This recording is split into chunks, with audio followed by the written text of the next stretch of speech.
Hello दोस्तों, फिर से स्वागत है आप लोगों को मेरे चैनल में। आज हम लोग जानेंगे फंडामेंटल्स ऑफ फ्लूइड फ्लो, जिसको हम लोग हाइड्रोकाइनेमेटिक्स भी बोलते हैं। तो स्टार्ट करते हैं। रेट ऑफ डिस्चार्ज जिसको हम लोग Q बराबर A भी कहते हैं। सबसे पहले इसको डिफाइन कर लेते हैं। The quantity of liquid flowing per second through a section of a pipe or a channel is known as the rate of discharge or simply discharge. मतलब कि पानी का जो क्वांटिटी पर सेकेंड फ्लो होता है किसी पाइप के सेक्शन से, उसी का हम लोग रेट ऑफ डिस्चार्ज करते हैं, जिसको हम लोग Q से डिनोट करते हैं। फार्मूला होता है Q बराबर A भी। तो Q का जो यूनिट होता है क्यूमेक होता है, जिसको हम लोग मीटर क्यूब पर सेकेंड भी कहते हैं। ये कैसे आता है? तो Q बराबर होता है एरिया गुने वेलोसिटी। तो एरिया होता है मीटर स्क्वायर और वेलोसिटी हो जाएगा मीटर पर सेकेंड, तो हो जाएगा मीटर क्यूब पर सेकेंड। इससे हम लोग डिफिनेशन का पता लगा सकते हैं। The quantity of liquid flow per second, मतलब द क्वांटिटी ऑफ लिक्विड, ये हो गया वॉल्यूम। मीटर क्यूब क्या हो गया? Volume. The quantity of liquid flow per second कहाँ से? The section of pipe through a section of pipe is known as the rate of discharge, जिसको हम लोग Q बराबर A भी से डिनोट करते हैं।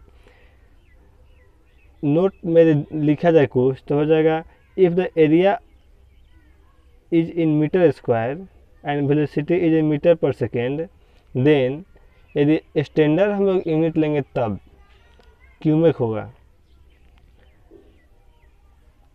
यदि हम लोग इसको वॉल्यूम में चेंज करके देखा जाए तो 1 मीटर बराबर होता है 1000 लीटर। 1 मीटर बराबर होता है 1000 लीटर। तो इसके हम लोग यूनिट से हम लोग डिफिनीशन का पता लगा सकते हैं। और डिस्चार्ज बराबर हो जाएगा एरिया गुने वेलोसिटी। यहाँ से डिस्चार्ज पता चल जाएगा। अब है नेक्स्ट इक्वेशन ऑफ कंटिन्यूटी और लिक्विड फ्लो। तो हम लोग इसके बारे में जानते हैं।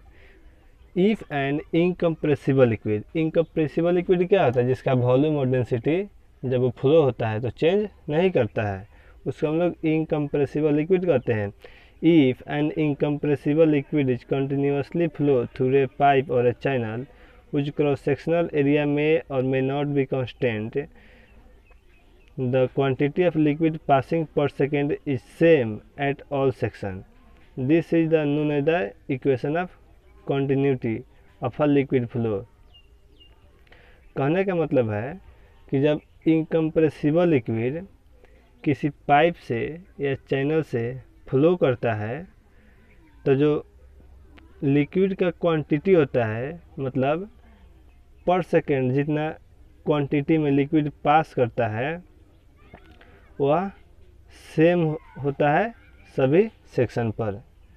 उसी को हम लोग कंटिन्यूटी इक्वेशन कहते हैं। कंटिन्यूटी मतलब होता है क्या? लगातार, कंटिन्यू। तो जब किसी चैनल से इनकम्प्रेसिबल लिक्विड मतलब जिसका वॉल्यूम और डेंसिटी चेंज नहीं होगा, तो वॉल्यूम और डेंसिटी चेंज नहीं होगा तो क्वांटिटी ऑफ लिक्विड क्या है? सभी जगह कांस्टेंट ही रहेगा। तो कहने का मतलब ये है कि जब इनकम्प्रेसिबल लिक्विड किसी पाइप या चैनल से फ्लो होता है तो जितना, यदि प्रत्येक सेक्शन पर देखा जाए, जैसे ये पाइप हो गया और यहाँ पर सेक्शन ले लिया जाए, यहाँ पर सेक्शन ले लिया जाए, यहाँ पर सेक्शन ले लिया जाए, ये हो गया 1 सेक्शन, 2 हो गया 3। तो यहाँ से जो लिक्विड इंटर किया उतना ही लिक्विड का जो वॉल्यूम होगा, क्वांटिटी होगा, यहाँ भी होगा, यहाँ भी होगा, और जब वो बाहर निकलेगा तो यहाँ भी होगा। इसी को हम लोग कंटिन्यूटी इक्वेशन कहते हैं। यानी सभी जगह लिक्विड का जो क्वांटिटी होगा प्रत्येक सेक्शन पे वो कांस्टेंट होगा, सेम होगा। उसी को हम लोग कंटिन्यूटी इक्वेशन कहते हैं। इसको हम लोग कह सकते हैं continuity of a liquid flow. यदि हम लोग इसका डिस्चार्ज लिखना चाहें तो Q बराबर क्या होता है? एरिया गुने वेलोसिटी। तो इस सेक्शन पर हम मानते हैं कि इसका जो एरिया होगा वो A1 हो गया, इसका A2 हो गया और इसका A3 हो गया, और इसका जो वॉल्यूम है V1, इसका हो गया V2, इसका हो गया V3। तो डिस्चार्ज यदि Q1 हम लिखें तो क्या होगा?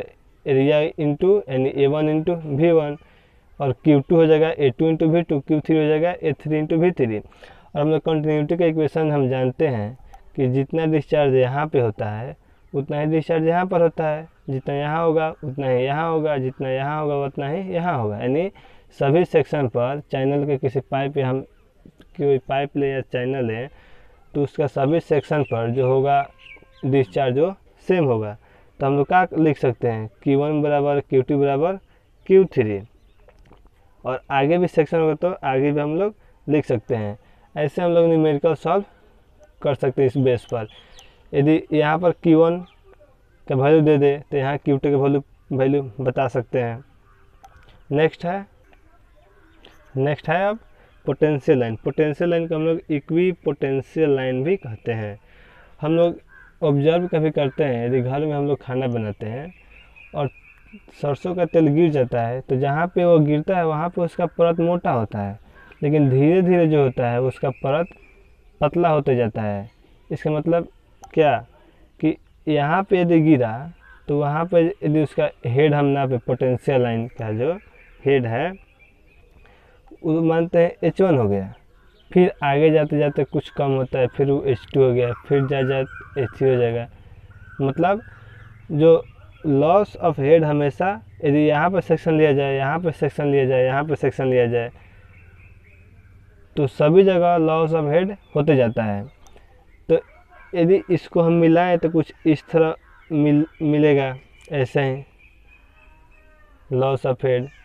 वैसे ही जब पानी फ्लो करता है किसी चेम्बर से तो उसमें भी लॉस ऑफ हेड होते जाता है। यानी लॉस ऑफ हेड कहने का मतलब जो पानी का जो थिकनेस है वह कम होते जाता है धीरे धीरे, जिससे उसका हाइट कम होता है। तो H1, H2, H3 जिसे हम लोग जानते हैं लॉस ऑफ हेड को हम लोग रिप्रेजेंट करते हैं। तो उसी को हम लोग यदि उस यहाँ पे यदि सेक्शन लिए, यहाँ सेक्शन लिए, यहाँ सेक्शन लिए, तो यहाँ पर यदि H1 है तो यहाँ पे हो जाएगा H2, यहाँ पे हो जाएगा H3। ऐसे ही क्या यदि हमको मिलाए इस लाइन को तो कुछ ऐसे लाइन मिलेगा, इसी को हम लोग लॉस ऑफ हेड बोलते हैं। डिफाइन कैसे कर सकते हैं, there is an alleged loss of head of a fluid particle takes place as we proceeding along the flow line. इसका मतलब फ्लो लाइन की यदि हम ऑब्जर्व करें तो हम लोग को ये पता चलता है कि लिक्विड जो है, फ्लूइड जो है अपने हेड को लॉस हमेशा करते जाता है। और उस लॉस को हम मिलाएं तो अब हम नेक्स्ट देखते हैं फ्लो नेट। यानी फ्लो नेट क्या होता है। हम लोग जानते हैं कि एक स्ट्रीम लाइन होता है और एक होता है पोटेंशियल लाइन। स्ट्रीम लाइन क्या होता है, जिस लाइन में लिक्विड फ्लो करता है वो हो गया स्ट्रीम लाइन। और पोटेंशियल लाइन क्या होता है, जिस लाइन में जो लाइन होता है हेड ऑफ लॉस का जो लाइन होता है उसको हम लोग पोटेंशियल लाइन कहते हैं। ये हो गया मेरा पोटेंशियल लाइन। जब ये हो गया पोटेंशियल लाइन और ये हो गया स्ट्रीम लाइन, जब दोनों लाइन को हम ड्रॉ करते हैं और जो इंटरसेक्शन होता है ये हो गया फ्लो नेट। ये एक नेट की तरह बन रहा है, इसी को हम लोग फ्लो नेट कहते हैं। अब हम देखते हैं uses of flow net, flow net का यूज क्या है। तो फ्लो नेट के यूज में फर्स्ट है the flow net helps us in analysing the behaviour of certain flow phenomenon which can not be easily analyse by mathematical means. मतलब जो flow net है वो फ्लो के प्रकृति को बताता है, यानी उसके एनालिसिस में हेल्प करता है, जिसको हम लोग सिंपल मैथमेटिक्स से एनालाइज नहीं कर पाते हैं। Such a phenomenon is generally analyze and study by drawing the flow net. ऐसे फिनोमेनन को हम लोग एनालाइज और स्टडी करते हैं फ्लो नेट बनाकर। A flow net may be constructed by drawing a system of streamline between the boundaries by judgment and then a system of equipotential line so as to form the square mesh net। कर यदि equipotential line को draw करें और stream line को draw करें तो जो net बनता है वो स्क्वायर मेश की तरह जो नेट बनेगा उससे हम लोग फ्लूइड के फिनोमेनन हम लोग ज्ञात कर सकते हैं।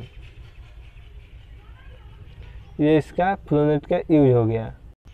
फ्लो नेट को अच्छा से समझने की कोशिश करते हैं। जैसे ये एक फ्लो लाइन हम ड्रॉ करते हैं, जिसका ये एक चैनल हो गया, या पाइप ले लीजिए जिसका सेक्शन चेंज हो रहा है, ठीक। ये जो हो गया स्ट्रीम लाइन हो गया, ये हो गया स्ट्रीम लाइन। और इसका जो पोटेंशियल लाइन है, मतलब जो हेड ऑफ लॉस हो रहा है, उसके लिए हम ड्रॉ करें तो कैसे ड्रॉ होगा, ये हो गया पोटेंशियल लाइन। तो ये जो नेट की तरह बन रहा है यही हो गया फ्लो नेट। इसको हम लोग दूरी लेते हैं x1 और वेलोसिटी हो गया v2। यहाँ जो दूरी होगा, यहाँ पे यदि फ्लो नेट बनाया जाए तो यहाँ जो डिस्टेंस होगा ये x2 मान लेते हैं, यहाँ पे कुछ और होगा, यहाँ पे कुछ और होगा, और यहाँ वेलोसिटी भी कुछ और होगा और वहाँ वेलोसिटी भी कुछ और होगा। इसको हम लोग ऐसे ही हम लोग एनालाइज करते हैं ड्रॉ करके। यदि इसका डिस्चार्ज लिखा जाए तो Q बराबर हो जाएगा x1 इंटू V1 बराबर x2 इंटू V2।